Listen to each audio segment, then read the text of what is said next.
People say that I'm one of the greats, I'm the one that you love to hate. Shake 'em up like a quake, pop your feelings and turn to dispose them like haters I throw away.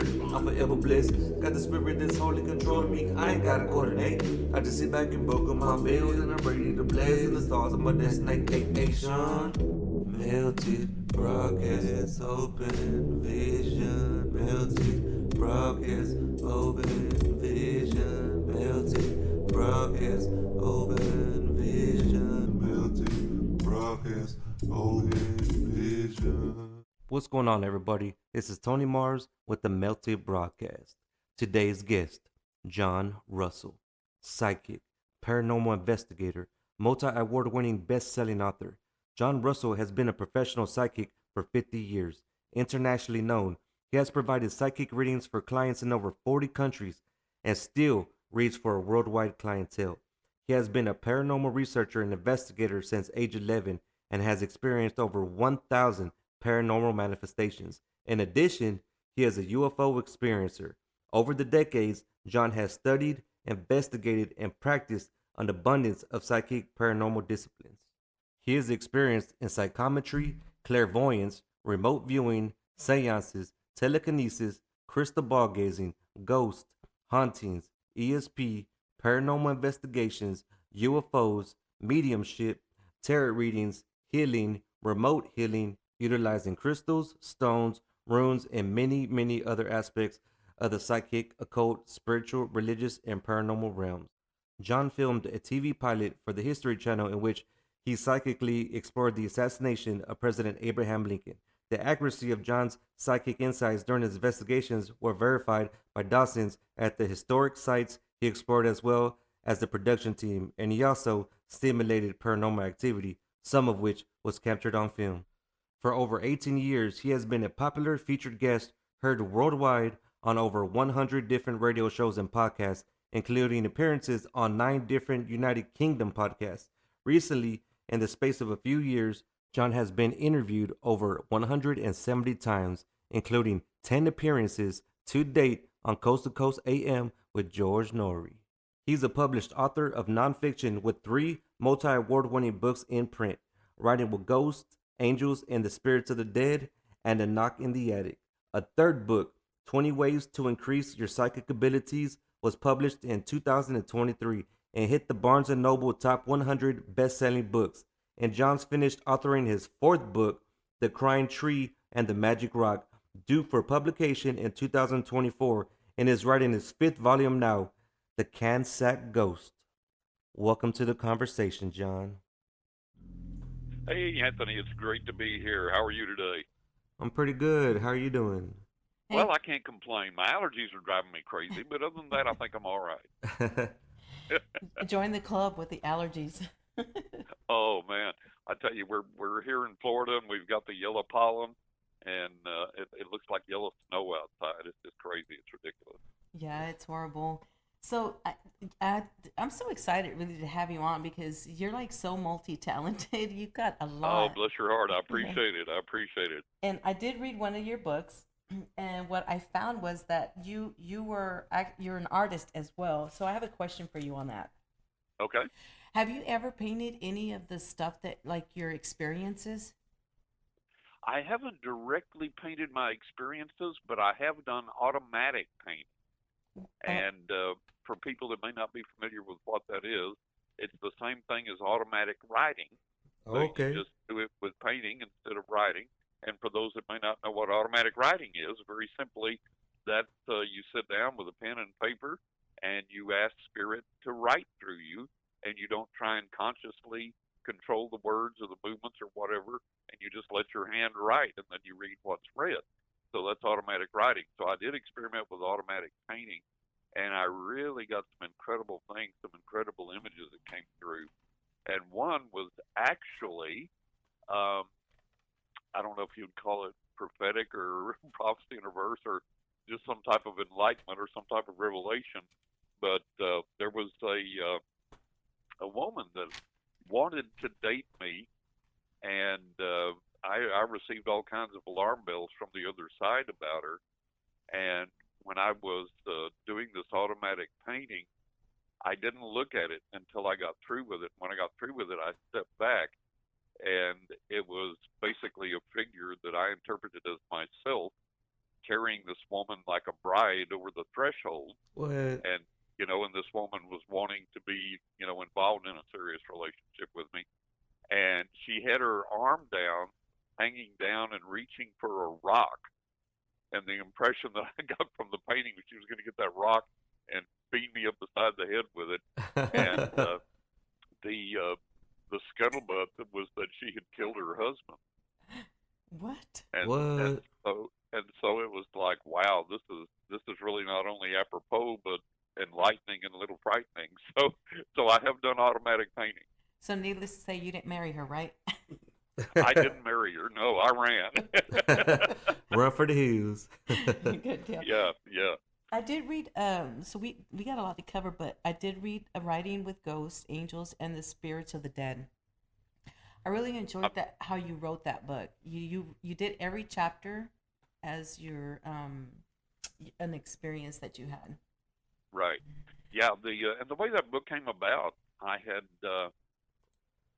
shot a TV pilot for the History Channel, which unfortunately never aired. And my producer and I became fast friends, and we continued to work on projects together to try and get me back on the air, back on TV with someone.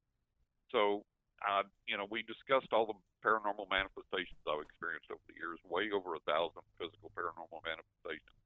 And he said, write down just a few of these, just a little terse description, put them on the internet in a blog so that we can refer producers to that and give them a better idea of what we're talking about. They can read some snippets of things. And I said, okay, that makes sense. So I began to do that. And I've been a biker since I was 15.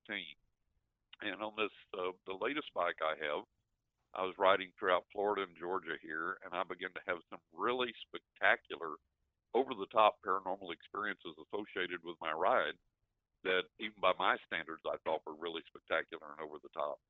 And so I began to include a few of those snippets in the description on the blog.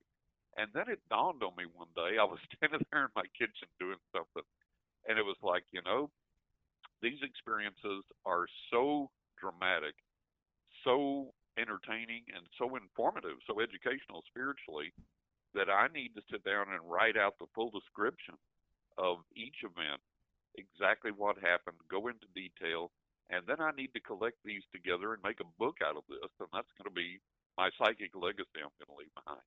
So that's how that book came about. There's so I haven't read the others, but I did read that one. And what I love about what touched me really is how you think every the powers that be that give you this gift, you always acknowledge them and thank them. Right. I love that. There's this one that I thought I took humor in it. I think it was circle crops or something. But you it's funny because we asked for things. You asked for a specific, you wanted this done on your yard by this. You even gave them a timeline, a deadline, basically, because the following week, Right. I think you were going to have. And it's funny because you did get that. You just didn't get it in how you wanted it. So you got crop circles? Well, no, it was what I had done. I had read this book about crop circles, and it was by a noted researcher. And he assumed that there were intelligences behind the crop circles, and he wanted to experiment and see if he could communicate with those intelligences.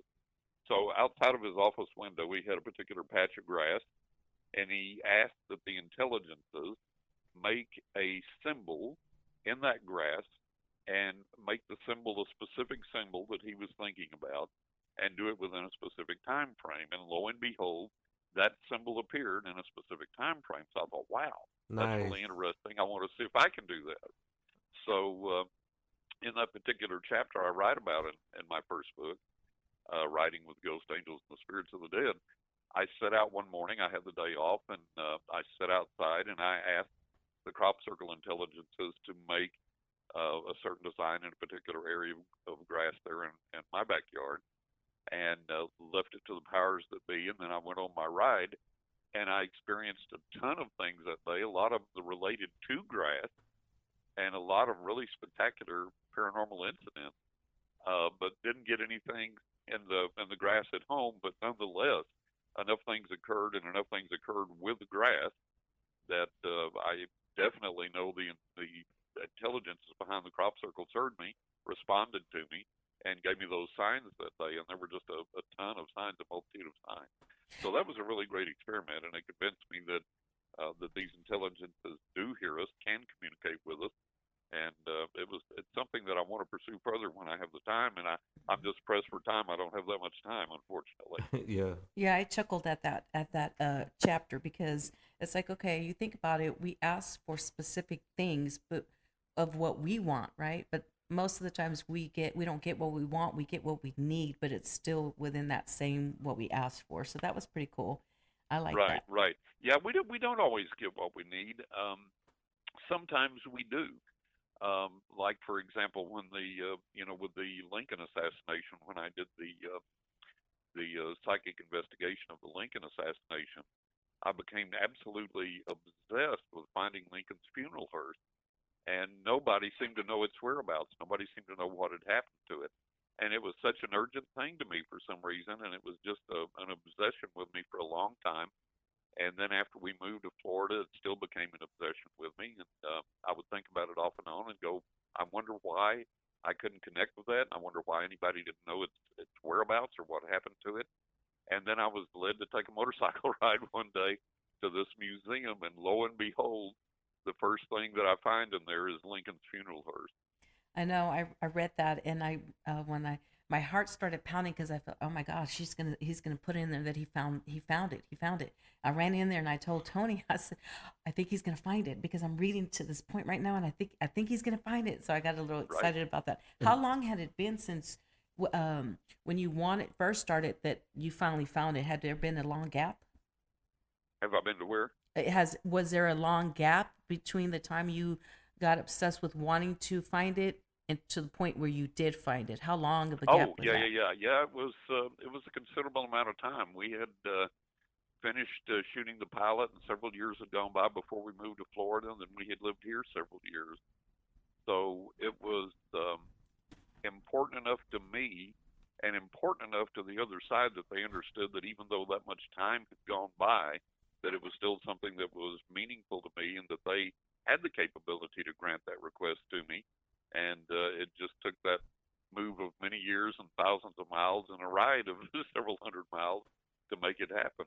Yeah, Y- with Melissa. Yeah, and it's Yes. crazy because I mean, I never thought like seeing the history that nobody ever thought to think like, where's it at?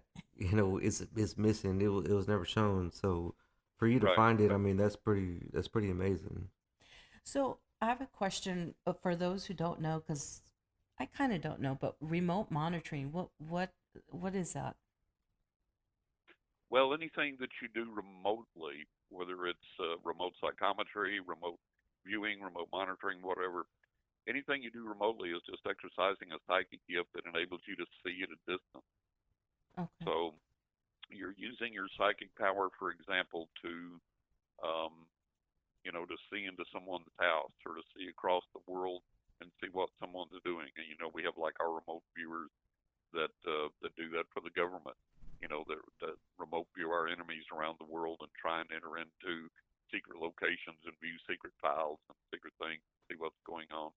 And Uh, so anything that you're doing remotely, it's simply that you're just using your psychic capabilities to tune into what's happening at a distance. You can also do that in reverse. You can do it in the past. You can sense things and reveal things from the past, and then of course you can look into the future as well. So that's what you're doing when you're doing remote viewing. Got it. Okay. So the book, and I think it was chapter 4, maybe, about the where you went to go and you were gonna go and try to catch evil. What's going on, everybody? This is Tony Mars with the Melted Broadcast. Don't forget to follow us on YouTube at the Melted Broadcast and on the X at Tony Mars MB. That's Tony Mars MARZ, capital M, capital B as in Bravo. And don't forget, stay I'm melted. speaking for myself. Don't actually like sit there and think about these things. Right, right. That's And that interesting. was it was a very emotional experience for me, because not only the idea that on the very ground where I was standing, multiple lives were lost, Yeah. and that the repercussions of that we don't think about. We don't think about people lost brothers and husbands and fathers and sons and nephews and friends, and that leaves an empty hole, in your life and in your heart. And you sit down at the dinner table, and that person's space is vacant. They're gone. They're dead. And we don't think about the repercussions that occur because of that. And that instilled a big sadness in me. And then Hmm. I got to thinking about that, and it came to me, kind of an epiphany. And it was like, oh God, we automatically assume that when people transition to the other side, that everything's hunky dory and everything's okay. And what if it's not?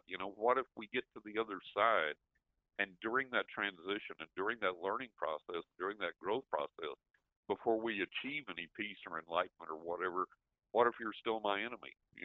What if we cross over to that other plane, and there you are, and I'm still wanting to fight with you? And it just boggled my mind to think about that. And at that stage, I didn't want to think about it anymore. I was like, Hmm. I can't handle this. That's too much emotion right now to deal with.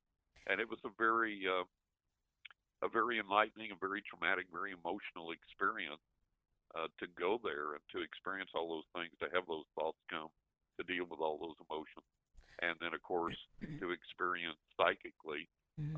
audibly, not just in my head, but in the atmosphere, to experience an audible recreation of the civil wars that went on then, and that was mind blowing.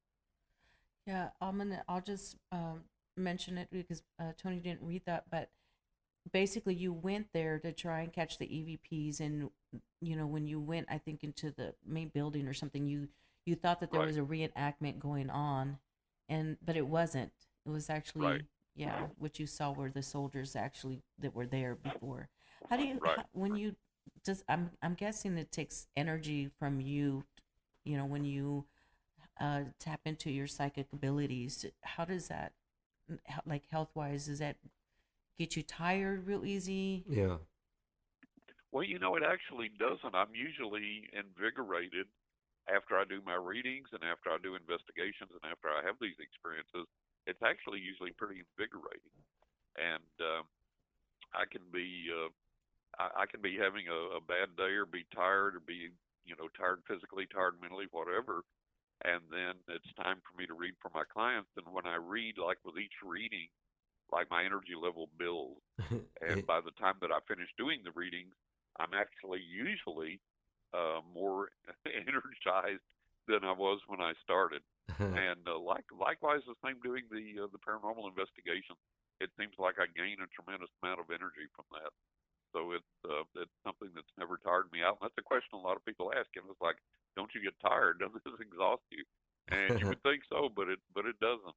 And then over the years, I've learned ways to recharge myself and to keep my energies built up as well. I think that's too much power for me. Like I don't think I want to know like certain things. So I Yeah, believe everybody has a gift, um, and that's your gift, and so we count on, people like you that have that gift to share with us because right. yeah, I A don't lot think of we have people, that. can't handle it or don't want to handle it. Like you say, it's just, it seems to be a little too much for them. But Hmm. that's the way I grew up. It's the only thing I've ever known, and so for me, it's totally normal. It's totally natural. Yeah, you come from a family that has these gifts, right?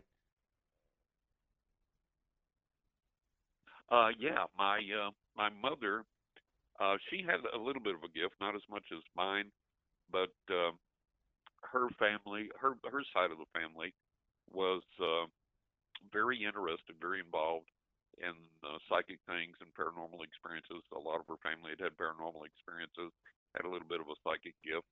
And my father, on the other hand, he was scared of it. And my father was a really rough and rugged man. He was a stock farmer, cattle rancher, and we sold the farm, moved into town. He bought a bar, a dive bar, and he yeah. was he was the bouncer of his own bar. So he was a tough guy, right? Oh wow. And And the paranormal scared him, though, because it was something that he couldn't lay his hands on. He couldn't fight it. He couldn't control it. It manifested at will, and it did what it wanted to. So that scared him. So we would have these experiences in our home, these physical paranormal experiences in our home. And my mother and I, took it for granted. It was a normal part of the day, and it would just drive my father crazy, and he would try and get away from it. I love how your mom, encouraged you as a child to learn more, about your gift. Right, right. Yeah, that was something that was really beneficial to me. And I remember the greatest thing that she ever told me. She said, "Nothing's going to hurt you." So, we're all taught to have this knee jerk reaction of fear to Mhm. paranormal experiences through our religious upbringing and through what we've seen on TV or whatever. Yeah, And there's no reason to be afraid. And that's something I've always tried to communicate to people. exactly. And that was one of the greatest gifts that she gave me, was to tell me there's nothing there that's going to hurt you. That's awesome. There's you started having uh paranormal, activity, I think, when you were 5, right? When I was 5 years old, um, that was the first paranormal experience that I had, and that led to this opening of all of these physical paranormal manifestations that began to occur, and they were witnessed by other people as well, and not only just in the family, but by the kids I went to school with, by my friends, and then that led into the development of my psychic gift when I was about 6. And from there, I began to study everything that I could and experiment with everything that I could, because I wanted to find out, you know, who's doing this, what's doing this, why the communication, what does it mean, how can we utilize it to make our lives better, and how can I make my gift more accurate. And in that pursuit, I studied everything I could get my hands on. And if it worked, I kept it. If it didn't, I got rid of it. It was like I wanted truth to be my guiding star, and if truth meant that I had to discard some of my own suppositions and my own pet peeves and my own belief system, if I had to get rid of those in the pursuit of the truth, that was fine. And there were many times that I did have to get rid of those.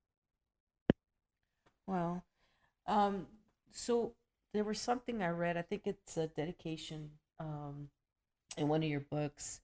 The A Knock in the Attic, the Black Ghost. That's the one that you first saw, and that's the one that you accredited to opening this portal for you. Yeah, yeah. The it was it was the most amazing experience. I was a little over 5 years old. I was sound asleep in my bed, and in the middle of the night, I woke up wide awake for no apparent reason, and I was totally awake. I didn't have any sleepiness, any grogginess, no drowsiness. And I laid there and I thought, well, what in the world? Why am I all of a sudden wide awake? And I thought, well, maybe there was a noise outside that I heard subconsciously and it woke me up or something. And I lay there and listened and nothing. So down the hallway, my parents had left a nightlight on so I could see if I need to get up, go to the bathroom in the middle of the night or whatever. So I raised up on my elbows, just looked around my room. I thought, this is so strange. And I looked out my bedroom door down the hallway. And in the nightlight's glow, I could see this elderly black man peering around the doorway down the hall looking at me in my bedroom. And I screamed bloody murder. And when I screamed, because, I'm 5.5 years old, Right. and I thought somebody's broken the house. And when I screamed, he walked around the doorway into the hall, started walking toward the bedroom, walking toward me, and he was every bit as solid as you or I. He wasn't transparent, wasn't translucent. He was completely, totally solid. And I knew he was elderly because he had close-cropped white hair and he had a white mustache, so I knew he had to be Yeah. old. And then he had on uh, a red plaid flannel shirt and khaki pants, black belt, black shoes. I can remember what he wore. Not the flannel. And and when he got close to me, I screamed bloody murder again, and then he began to disappear. He became translucent, became transparent, and then he vanished. And my parents had came running, made it into my bedroom by that time. And I said, there's somebody in this house, even though I'd just seen him disappear. I said, there's somebody in this house. And my mother was holding me, and I was crying and everything. She was like, no, no, no, you just had a bad dream. It's something you watched on TV. And I said, no, there's somebody in this house. And my fright was so real and so convincing that my father actually walked through the house, checked all the doors and windows to make sure they were locked and secure. He looked under the beds and he even looked in the closet. And of course, nobody was there in the flesh. So they tried to get me to go back to sleep, and that was very difficult because I was like, then it dawned on me, I've just seen my first ghost. And I'm like, is this guy going to come back? Is he going to want to appear again? And maybe he's going to want to talk to me? Is he going to ask me to do something I'm going to consider scary or weird or whatever? Yeah. And it was like, it was real hard going to sleep for a number of weeks after that. And I spent, a lot of time looking over my shoulder. But it finally dawned on me. It was an epiphany, and I couldn't articulate it being that young. But intuitively, I understood that the old black ghost had come to open up the portal to these physical paranormal manifestations that would begin to occur. And then I somehow intuitively understood that those were going to be very important in my life and somehow very important in other people's lives, and they were not to be feared. And so I've never again been scared by anything. I've been startled, but I've never been scared again in my entire life of anything supernatural. So that was how that all started. Is you haven't seen him, right? Since then, I mean, I've never seen him again that I know of. I write in one of my latest books that's due to be published. I was thinking back.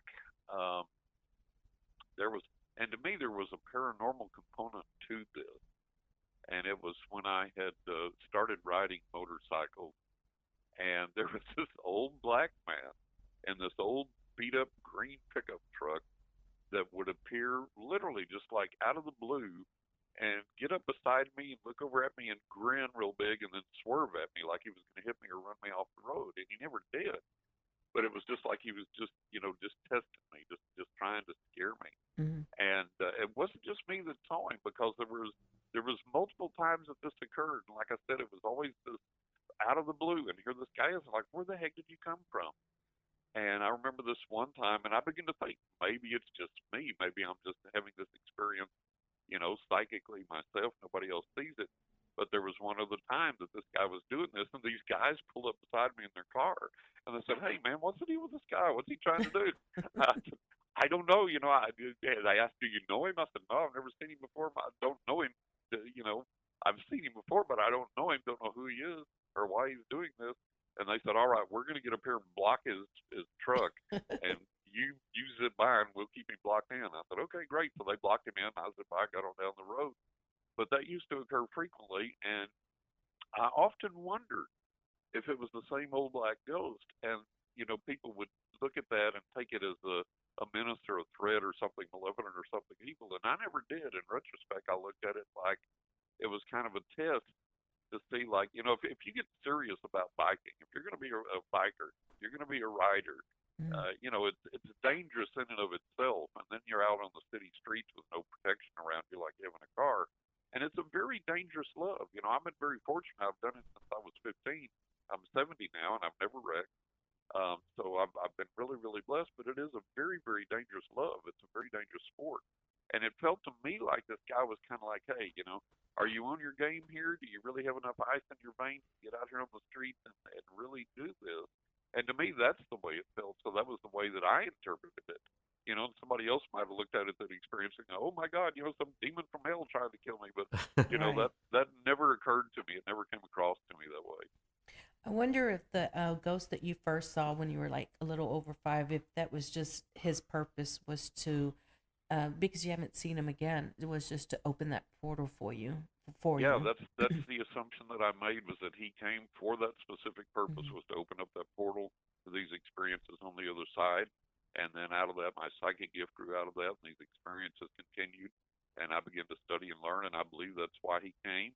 And man, I've blessed him a jillion times. I've seen, whoever you are and wherever you are now, thank you for opening that portal and for giving me these gifts and for giving me these experiences, because they've been a blessing to my life, and they've enabled me to help a lot of other people. Yeah, I believe it. I imagine. So I have another question for you. I'm just so full of questions today for you. That's all right. You didn't believe in UFOs, right? No. You know how to bring it up because I read it. Yeah. Chapter 5. Did. So now we need the story. Go ahead. No, I read it. It was chapter 5, right?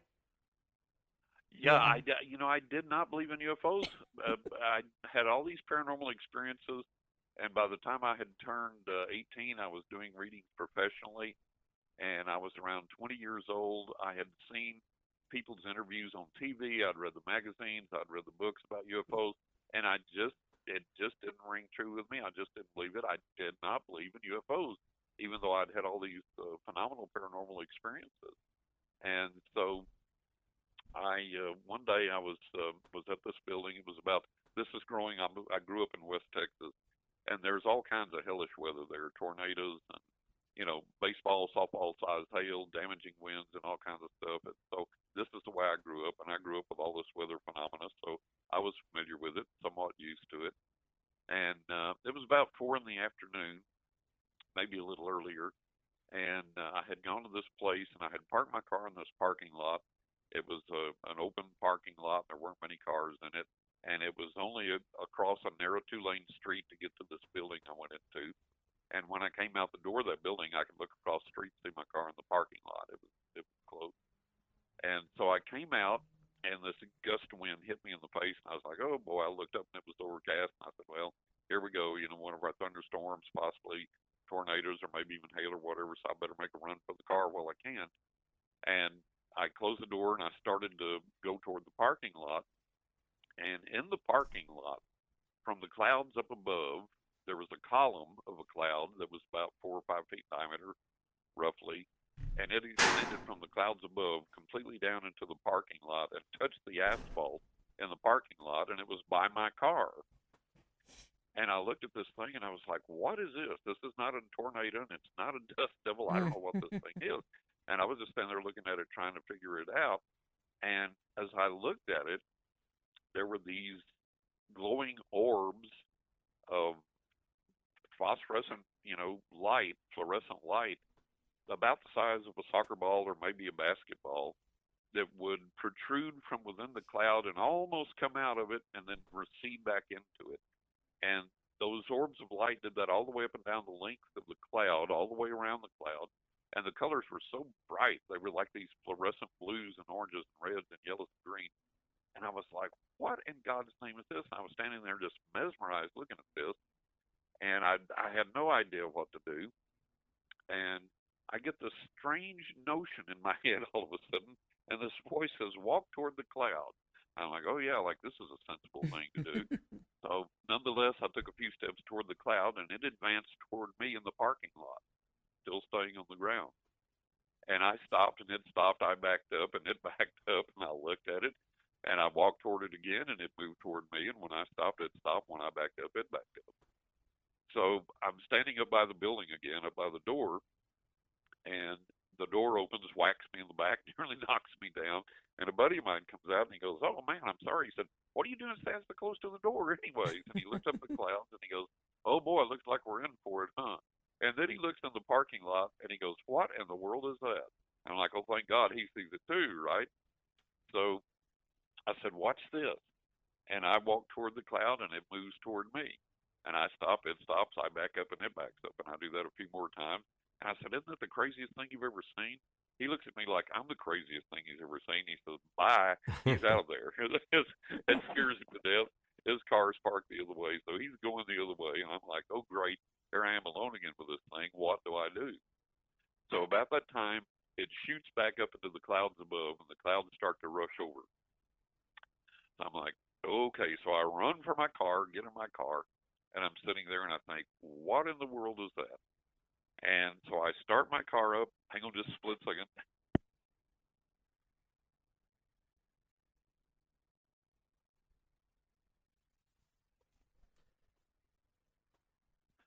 Sorry, I had to sneeze, and I didn't want to go to blow Those darn everybody's eardrums off on allergies. the air. No, you're fine. You're fine. So, anyways, um, I pull out of the parking lot. Now, I know this town like the back of my hand, and you can't get me lost in it. To this day, you can't get me lost in it. It's my hometown. I was all over the town when I was young. So I'm driving along, and like I say, this is about 4 in the afternoon, so there's still plenty of daylight, and it begins to rain. Now, in Texas, it can rain in 20 minutes hard enough to flood your lawn. or Oh in a yeah. flooded underpass or whatever. I mean, the rain can really come down. We're from But Houston, this so we rain, know. yeah, yeah. So this rain though isn't like anything I have ever seen before. Um, I'm driving down the street and I turn my windshield wipers on. The rain starts coming down harder. I turn them on high, turn my headlights on, and the rain begins to fall so hard that now you got to picture this because it's just mind blowing. The visibility, the rain is so hard that the visibility is about 1 foot past the hood of my car. Mm. That's all you can see. Imagine being in your car and you've got a visibility of about a foot beyond your hood, and that's it. And then out the right side, passenger window, there were cars angle parked on the street, and I couldn't even see the rear ends of those cars. I couldn't see any of the cars that were angle parked over there. That's how hard the rain was. So I'm beginning to freak out because I'm going to hit somebody. Somebody's going to hit me. I'm going to run into these angle parked cars. And I'm like, God, what am I going to do? I can't keep driving like this. I'm poking along maybe 5 miles an hour because there's zero visibility. Mm-hmm. And up ahead of me, there's this car stopped, and I almost ran into him. My headlights picked up his bumper, and I slammed on my brakes just before I hit him. And then I see these headlights in my rearview mirror. Somebody slams on their brakes before they hit me. And I'm like, man, can't keep driving like this. There's going to be a wreck. I'm going to sideswipe one of these parked cars that I can't see. Something's going to happen. I don't know what to do. Well, the car in front of me had stopped for a red light. And the only way I knew it was a red light when I looked out the windshield. Now, you know how bright a stoplight is, especially if it's dark or in the rain. It's really, really bright. Right. Well, I saw something about the size of a thumbtack head sitting up sitting up there glowing red, and that was a stoplight. That's how hard the rain was coming down, and they had managed to see it and stop for it. And I was like, my God, this is the craziest damn thing I've ever seen. So the light changed, and they went around the corner, and there was a Sears building there, a Sears store on Beauregard, and then on the back where I was turning on Tewing Street, there was a big, huge back parking lot for Sears and an automotive center that Sears had. So my plan is to poke along until I can see that entrance into the parking lot, if I can, and go in there and park and get out and run into the store, go down the basement, look at the sporting goods till the storm passes. I didn't care how soaked I got. I couldn't fathom, keeping driving like this because there's going to be a wreck at some point. And so I'm poking around the corner. I'm on the bumper of this car in front of me, and I'm leaning over in my, I had a bench seat in the car, and I'm hanging onto my steering wheel, leaning over as far as I can to look out the right-hand side, the passenger window, and to see, number one, can I see any of these cars that I know that are angle parked there so I don't hit them? Mm-hmm. And two, can I spot the entrance going into the Sears parking lot back there? And I knew I had to be fairly close. And about that time, now you got to visualize this to get the impact of this. The rain is coming down that hard. You can't see a foot past the hood of the car. You can't see out the right passenger window. You can't see the cars that are angle parked, maybe a few feet away.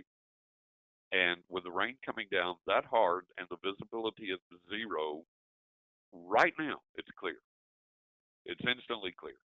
The rain has vanished. It hadn't stopped, hadn't slowed. It just has vanished. There's not even a mist hitting my windshield. And I'm like, what in the world? I reach up and I turn my wipers off. There's not a mist. There's not any drops. There's not anything coming down hitting my windshield. I've got full visibility in front, full visibility behind me. I can see all the cars, all the buildings all around me. And I've made it up far enough that sure enough, I'm right by the entrance of the Sears parking lot in the rear there on Tewing Street. So about this time, all the cars that are coming the opposite way in the other lane are starting to swerve toward cars in our lane, and people are honking and yelling, and people are starting to roll down their windows and point up at the sky, and people are jumping out of their cars and pointing and yelling. And I'm like, what in God's name? First the crazy rain, then in less than a split second it vanishes, it's gone, it's stopped, there's no rain anywhere that you can see, full visibility is returned everywhere, and now these people are acting crazy doing this. What in God's name is going on? And I look over to where they're pointing, and there over the top of the Sears building, about 30 feet over the top of the building, is this silver metallic disc hovering there that's about 30 to 50 feet in diameter, and just sitting there hovering, just no smoke, no fire, no flames, no sound, no lights, just hovering over the Sears building. And I'm like, holy cow. And I Nice. literally did a cartoon eye rub. I couldn't believe my own eyes. And I looked back up, and of course, it's still there. So I start to grab the car door, the car handle, and open the door to get out so I can get a better look. And when I grabbed from the handle, the craft just barely perceptibly moved towards us. You could just barely see it move closer toward us. And as it began to move, all of a sudden these low clouds rushed in like super fast from behind it, covered it over, and when the clouds covered it over, the rain was instantly back again. Didn't start up again. It was just there again, instantly back again in the same full force that it was prior. So I'm following on the bumper of the sky in front of me. I still don't believe what I've seen. And this guy, lo and behold, turns into the Sears parking lot. So I'm like, okay, I don't care if I hit this guy. My insurance will cover it. I'm going to ask this guy if he saw what I saw.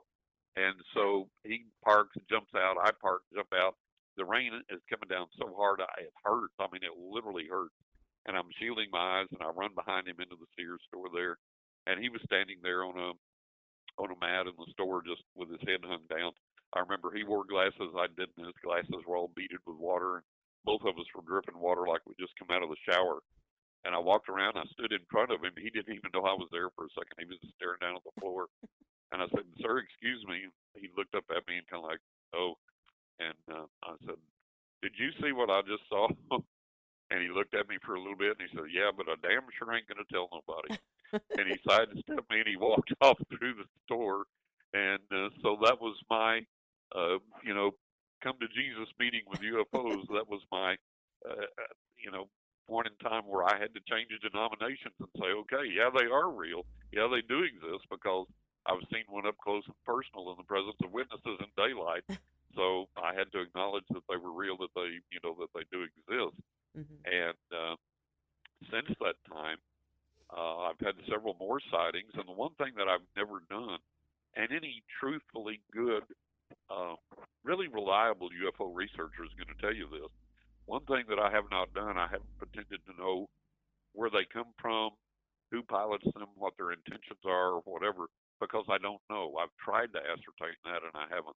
And I've talked to some of the most renowned world-class UFO researchers that there are.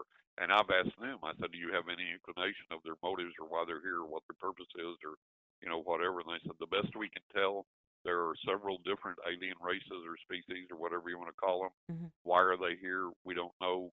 Mhm. What's their purpose? We don't really absolutely know.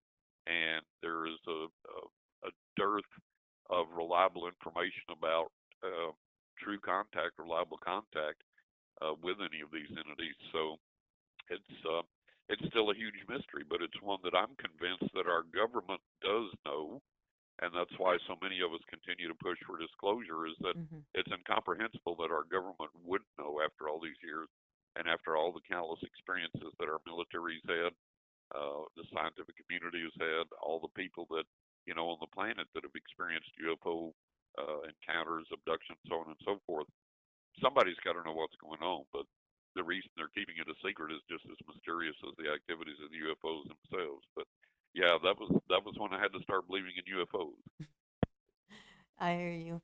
Uh, you have put yourself, well, I don't know about now, but when you were writing I know in the past, because you say it in your book, but uh, you and Melissa, and for those who don't know, Melissa is your bike.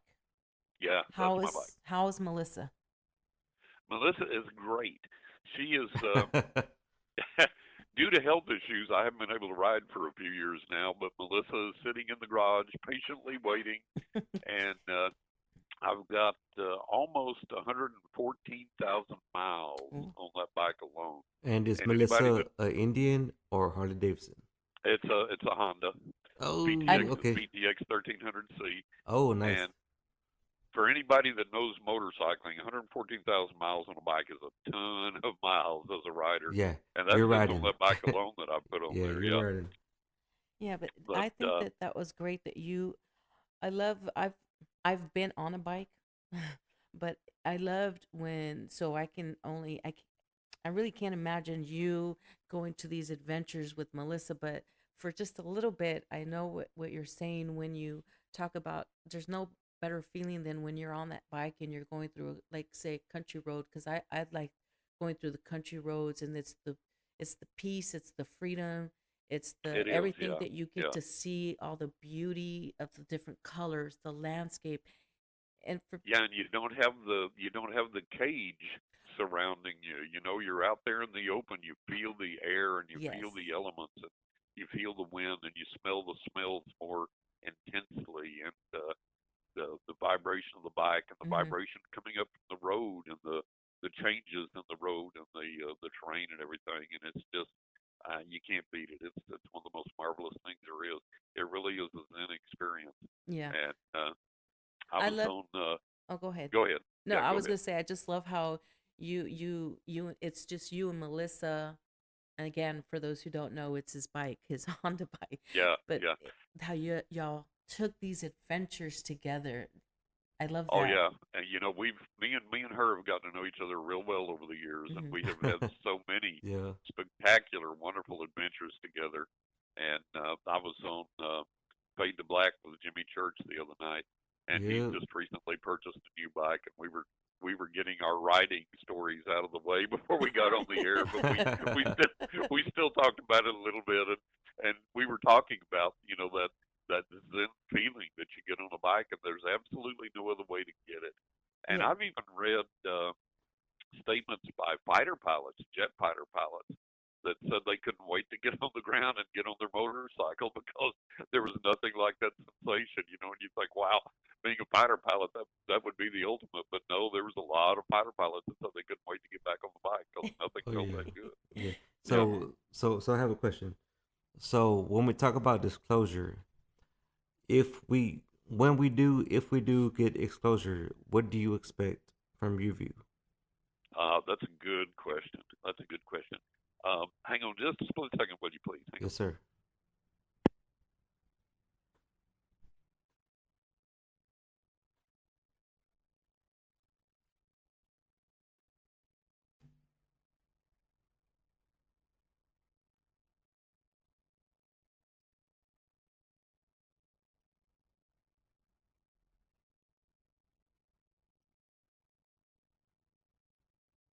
Man, sorry about that.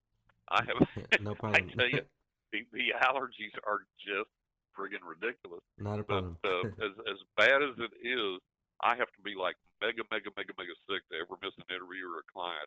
I think I can count on one hand.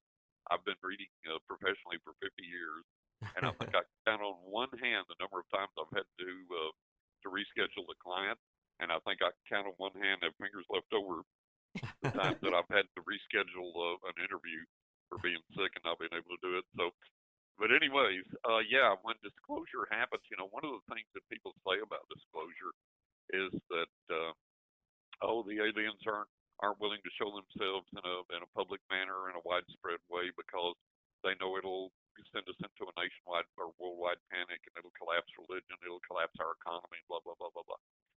I don't believe that. And there's a number of good reasons that I don't believe that. For one, people are very resilient. I mean, for Christ's sakes, we've gone through wars, we've gone through Yeah. nuclear explosions on this planet, and we've gone through all these hideous things, and we're very resilient and we're very adaptable to things, unknown things that come, unexpected things that come. So we are resilient. Another thing is, people make the argument, well, if they were to reveal themselves worldwide, it'll be the collapse of society. We'll go into a panic. I don't believe we will, for the simple reason that there are more people than we realize that have already been abducted or had UFO or ET experiences firsthand. So, they're already knowledgeable of it. They're already aware of it. They've already experienced it. And it wouldn't be anything new or strange to them. Um, for the people that haven't and that may be on the fence or whatever, I think the reaction would be pretty much typical of any revelation that a person gets. And that's okay. Well, here it is. I have to change my thinking. Now, is this going to be good or bad? Let's wait hmm and see. I think there would be a segment of society, and coming from West Texas, growing up in West Texas, I can say this. I think there would be a bunch of good old boys loading up their shotguns, hopping in the bed of the pickup truck, going, "Yeehaw, let's go get us some aliens." Let's go. That would be one segment of it. The other segment would be there'd be a group of church people surrounding the flying saucer, holding hands, praying for Jesus to save the alien. And I think other people would be curious, other people would be scared, other people would be whatever. So it's going to be basically the broad variety of experience that we have in all segments of society when we encounter anything. So I don't think it would be the end of civilization or anything else. I Mhm. don't think it's going to be the end of religion, because if you believe in a creator God, you're not going to quit believing in a creator God because aliens land. You're going to think, oh, well, there's the alien that God created, you know. So Mhm. it only makes common sense that it's not going to be the destruction of society that way. Also, I don't think that it would, immediately destroy our science or our economy or anything else, because simply, if there are scientific advancements that the aliens would share with us that would benefit us, it would take time to integrate those into society. Yeah, for So sure. I don't think that we would immediately stop relying on oil or gas or coal or whatever. It would take a while to integrate these new energy systems into place into society. So I don't think that's the destruction of our economic well-being. I don't think it would be the end of business immediately or whatever. Um, so I think there's a lot of room there for the acceptance of this idea when it Yeah. comes, without it being destructive to society or religion or the economy or anything else. I think would be more equipped to handle it than most people think that we would. And again, the more I talk to respected professionals in ufology, and the more research I do on my own, the more experiences with people I've had, uh, there's a lot more people that have experienced this than you think to begin with. And that's coming to light by the fact that some people now are 60 years old or they're 70 years old and they're nearing the end of their life. And they say, when I was 20, I was standing out in a pasture hunting, and then this craft came down and an ET came out, and I talked with this ET. And they've held it back for all these years because they didn't want to be made fun of or didn't want to be ridiculed. Now they're nearing the end of their life, and they're saying, okay, I'm going to talk about this now. I'm going to get this out there. So Yeah. I think that there's way many more people out there like that than what we may suspect. Yeah, I think that I think we're at a time now where there's a lot of people that are willing to accept that, you know, Yeah, yeah, to I know back then it's like a stigma thing, but I just think that we have a more open mind now, and people will either believe or I mean, you'll still have the ones that don't believe, but right, that's a right. good point. I wanted to ask you too. We had somebody on the show, and because you had a phone call, um, in one of your, I think it was maybe chapter 7, a phantom phone call. And somebody we had on had that same thing happen to her. She happened to be on the ship when her husband, on a Navy ship, when her husband had an accident and died. And later on that night, she talked about that phone call. You had a phone call too, right? I didn't have a phone call, but I made a phone call, which was really, really, really strange. You hear about phone calls from the dead. Um, and there's an excellent book. It's out of print, but you can usually find it like on A-Books or something like that. And it's titled "Phone Calls from the Dead," and it's by D. Scott Rogo, R-O-G-O. And he was a writer for Fate magazine a long time back. He have a lot of articles in there, but it's an excellent read. And I was fascinated with that, but I actually made, um, by accident, a phone call to the other side. And the way that came about, I had a dear friend of mine. He's on the other side now, and we were good drinking buddies. So we would go to the bar and we'd get in all kinds of mischief. We'd go home, and when he was home, I'd call him and talk to him, and I'd wait till I knew he was going to go to sleep, and then I would wait about half an hour till I was sure he was sound asleep, and then I'd call him again and wake him up and just blather nonsense at him till he got mad and cussed at me and hung up. And so that was kind of how we rolled with each other. And so one night we had gone out to the bars and come home, and I'd called him. We talked a little bit, and he said, "Well, I'm going to bed now." And I said, "All right, I'll see you tomorrow probably." And so he hung up, and I set the timer on my watch, and I was watching TV, and set me a timer so I'd know when enough time had passed that he'd be asleep and I could call him. And this is back in the days before cell phones. So I had a cordless phone rather. You know, you pull the antenna up on it, Mm-hmm. and you entered speed dial numbers. You know, where you number one is so and so, number two is so and so, number three is so and so. So you had these speed dial numbers. But he was in my speed dial at a certain number. So I had just pressed that number to call him. You know, previously that evening when we talked, and so I looked at my watch and okay, he should be good asleep. I can wake him up now and harass him. So I pressed the exact same speed dial number that I had always pressed for him, always used to call him, had just used to call him that night. And this female voice answered the phone. Hello? I'm like, oh, geez. And I pulled the phone away and I looked and I was like, I know I pushed the right number. And I said, oh, I'm sorry. I said, is Bill there?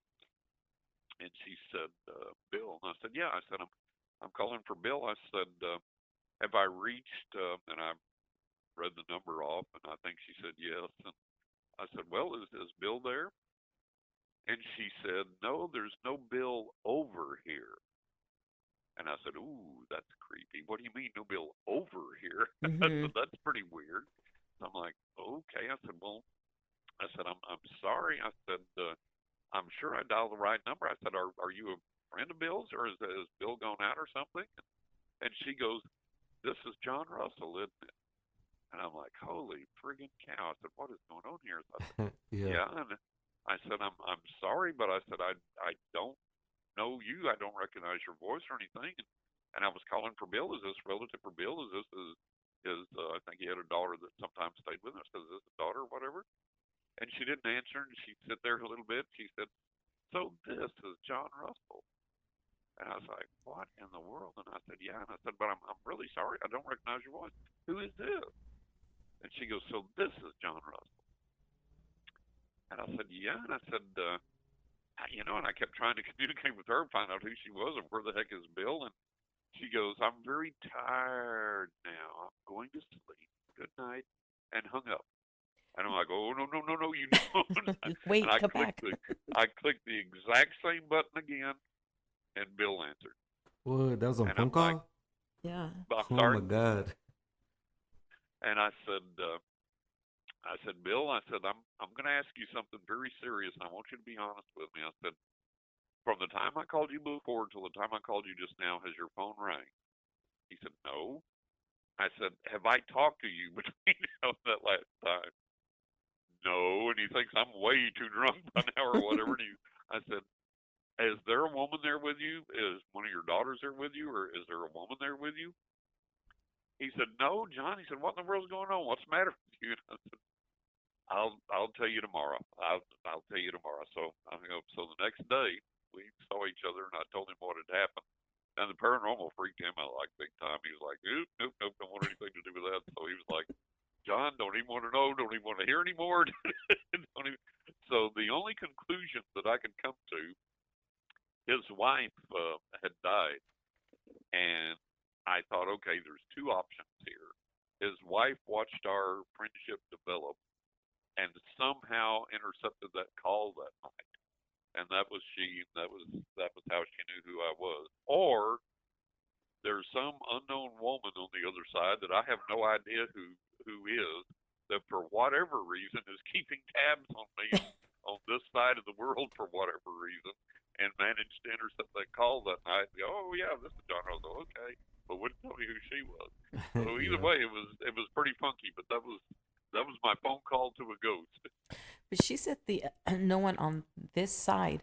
Normally, when people answer, there's nobody here by that name. Is right, what their right. response would be. But to say there's no Bill over here. Yeah, over here. Okay. Yeah. And then she was tired. I read that. I thought that was interesting.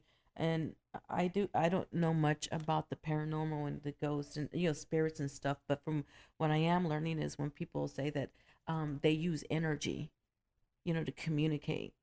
Right. So maybe that was her being tired. She used too much energy to answer maybe. that. I don't know. It was all very, very bizarre. But and I've never had another experience like that. I've always wanted one. I'm always hoping, okay, give me that phone call from the other side. Yeah. We want answers. You've had the other side. You've had them help you out and save your life. Is that what you? I think I've read that in your book, that Oh they've yeah, helped save your life many, many many times. times. I've had many occasions where my guardian angels have literally saved my life. And one of the one of the most dramatic examples of that, I was riding my motorcycle. I had taken a day off. I was riding my motorcycle on the interstate here, and beautiful sunny day, and I was just going along happy in the right lane, just taking it easy and enjoying the countryside, enjoying the ride. And all of a sudden, my guys spoke to me audibly in my head and said, "Move into the far left lane." And it's going to take, this happens in a split second. It's going to take a lot longer to tell you about it than the amount of time that it actually took to happen. But I started arguing with my guys after all these years, knowing better. I'm like, guys, I'm happy here. I'm comfortable here. I'm tooling along, enjoying the countryside. I've got real good high-speed riding capabilities, but I didn't want to utilize them. I wanted to just geezer along and enjoy the ride. And I'm like, guys, I don't want to have to weave the traffic to get over there, blah, blah, blah. And this time, they said, John, move into the far left lane now. I'm like, okay. So I do all the machinations necessary to bob and weave through traffic, get over there. And I'm like, what in the world was that all about? And about that time, there was a car in the right lane where I was just at that I was behind that either hit a car or a car hit it, and it spun around in the lane on the interstate and wound up facing the wrong way with cars hitting it. And there was detritus from the wreck. I mean, like pieces of bumper and hubcaps rolling across the interstate, across the road, and all this stuff, all this wreckage sliding across and I'm bobbing and weaving that, dodging that to make it through that. Mm-hmm. And I was like, holy cow. And it dawned on me that if I hadn't moved, I would have been right there when that guy spun around. I would have run right into him, and then no telling how many cars would have hit me before they got stopped, and I wouldn't be sitting here tonight to tell you the story. So that was one of the most traumatic experiences, and I always tell people, I say, people say, well, how can I get that guidance from our guardian angels? How can I get that protection? Well, the first thing we have to do is we have to ask. We have to sit down, we have to say, hey, I know you're there. I know you're going to watch over me, protect me, and guide me. Tell me what I need to know. Show me what I need to know. Activate my intuition. Let me hear your voice and let me understand what I'm supposed to do. And then shut up. We never shut up. We never listen. We ask, we talk. We ask, we talk. We demand, we do this, we do that, and we never get quiet. And to receive guidance from the other side, you have to turn off the phones. You have to quit scrolling on the screen. You have to get away from the computer. No noise, no friends, no music, no nothing, just silence, quiet. And you have to sit there in that quiet, and then you ask for that guidance, you ask for that protection. It's okay. Speak to me and tell me what I need to know, and then you get quiet and you listen, you wait for that answer. And it may come right then, it may come down the road, but you practice that on a daily basis. And the more you do that, the more in tune with your guardian angels, with that guidance you become. And so you have to ask, you have to get quiet and listen, and then most importantly, when you get that information, you have to obey it. You have to act on it. You have to do it. It wouldn't have done me any good to get that information that day if I hadn't have acted on it, even though I argued with them a little bit. But I did finally acquiesce and acted on it, and that saved my life. And that's how you can tune into your guardian angels and let them help you as well. Yeah, that's some good advice. I feel like as a kid, and you mentioned it too before in your book, but I feel like as a kid you're more you can accept more. They haven't yet lived, so the stresses of everyday life, like your brain is just like it's just clouded with all this anxiety and work, and Right. so that's Right. why a lot of people we're like myself, we're not as gifted like that because we don't hear. We do talk a lot. I talk a lot and ask all these questions, but I never get the answers. I'm sure I do. I just don't hear because I keep talking. That's a good point that you make because I do that exact same Right. thing. Right. And maybe I need to shut up and just listen. that's when that's what we need to do. We have to get quiet, and we're not used to getting quiet. We're a society now that everything we're scrolling on the phone constantly. We got music going, we got this going, we got that going. TV's on the background, and blah blah blah. And we've lost the ability to get quiet to listen, and that's what we have to regain. And that's what I teach people in my latest book, 20 Ways to Increase Your Psychic Abilities. That's what I teach people how to do and how to reconnect with that, and how to make connection with their intuition with the other side, get guidance from the other side. That's true. You do, yeah. The book 20 Ways to Increase Your Psychic Abilities. That's your third book, right? The first one is Writing with Ghosts, Angels, and the Spirits of the Dead, A Knock in the Attic, 20 Ways to Increase Your Psychic Abilities, and you're working on your fourth one's about to come out, right? Yeah, the fourth one's coming out this year, hopefully about midsummer, and that's going to be titled The Crying Tree and the Magic Rock.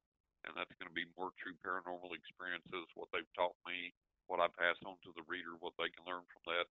And the stories will be very entertaining, just like in Writing with Ghosts and A Knock in the Attic. Okay.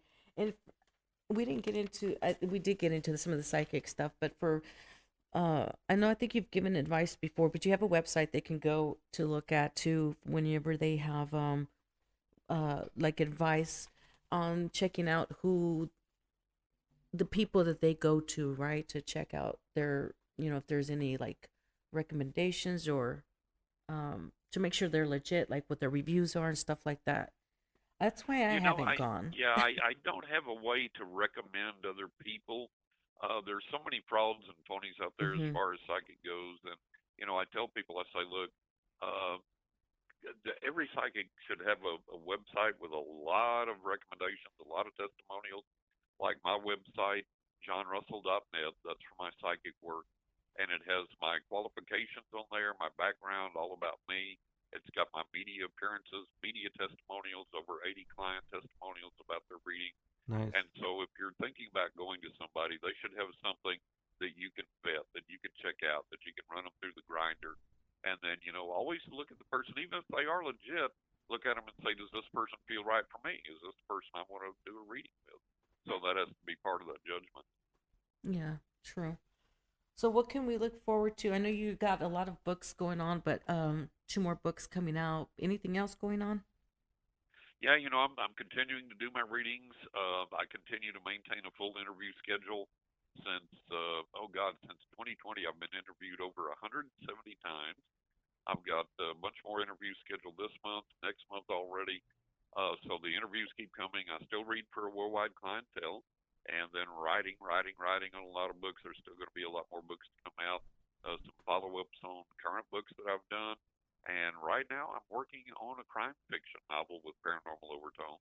Because people have been asking me that over the years. They've said, are you ever going to write a novel? And with something paranormal. I thought, well, yeah, let me give it a whirl. So I started working on that, sent it out to some beta readers, and they told me they were hooked on it. It was good. So we'll keep going with that and see where that goes. So hopefully that'll come out either this year or early next. So a lot in the works, staying busy.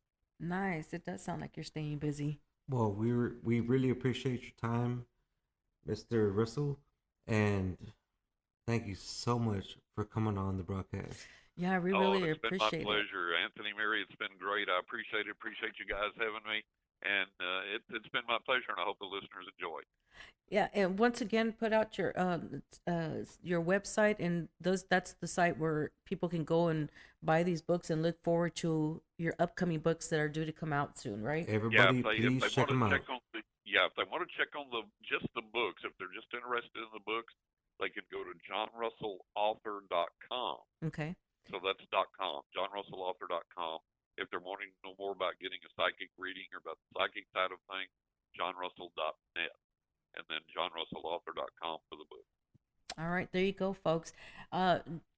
Thank you so much for taking the time to come on here and sharing these experiences with us. I'm going to continue to read your books. I really, really enjoyed that first one that I read. I love how it was written, and I really love the fact that you give thanks for these gifts to your spirits on the other side. I wish a lot of people would do that. Thank you so much. I appreciate you getting the books and enjoying them and telling me so. And again, I appreciate you guys having me on. It's been a blast. Thank you. Yeah, for sure. Thank you. So there it goes, everybody. John Russell. Welcome to the conversation, and don't forget, stay melted. People say that I'm one of the greats, I'm the one that you love to hate. Shake 'em up like a quake, all your feelings and turn and dispose them like haters I throw away. I'm forever blessed, got the spirit that's wholly controlling me, I ain't gotta coordinate. I just sit back and buckle my belt and I'm ready to blast in the stars of my destination. Melted, broadcast open, vision, melted, broadcast open.